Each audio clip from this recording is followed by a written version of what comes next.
Brave defenders of humanity. That was Democracy Manifest by Ministry of Records. I am just so proud of that major order name, though it was kind of obvious in hindsight. Yep, I am back on station, doing my job, and more than ready to continue the democratization of the known and unknown universe. That was a great weekend off, and I actually got a decent amount of sleep for once. But now it's time to bust that rust off and get back to work. So, it turns out that the problems with the DSS are not nearly as deeply rooted or widespread as early reports were leading us to believe. The implementation of EagleStar was met with widespread approval, and while the effects of orbital blockade were a little bit more subtle, they were deeply appreciated by the Liberation Fleet at large. At the moment, it seems that the glitches and issues with orbital bombardment targeting are the only real problem with the DSS, and I am certain that they are going to be hammered out in time, probably before its currently ongoing cooldown expires.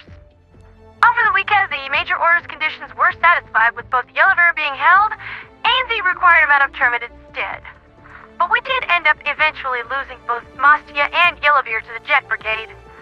It was voted to send the DSS to Akamar to oversee the final cleansing of the Mega Hive there with its orbital blockade power, keeping it from spewing forth any more Sporefall events, and the planet was declared clean yesterday afternoon.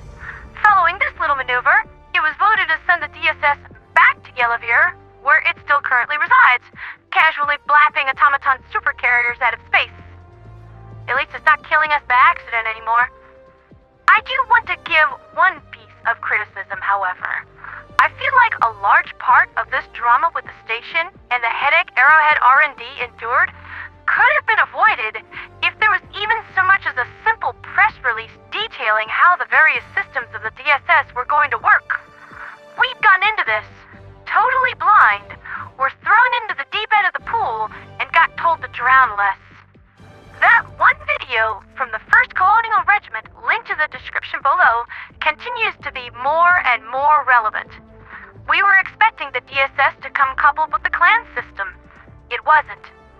We were expected to be able to direct its firepower. We weren't.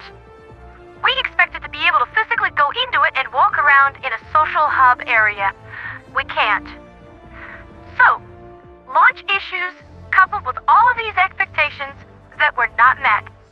I can totally understand why the community reacted the way that they did, and if Arrowhead wants to continue not communicating with new implemented content like this exact debacle is going to happen again in other contexts in the future. Just thoughts for later, guys. That's been Liberty's Latest with me, Pondera the Radio Angel. We are currently without a major order, but I am expecting one to come in at any time today. I'll let you know something the second I do, dear divers. For liberty, for freedom, for democracy, and for Super Earth.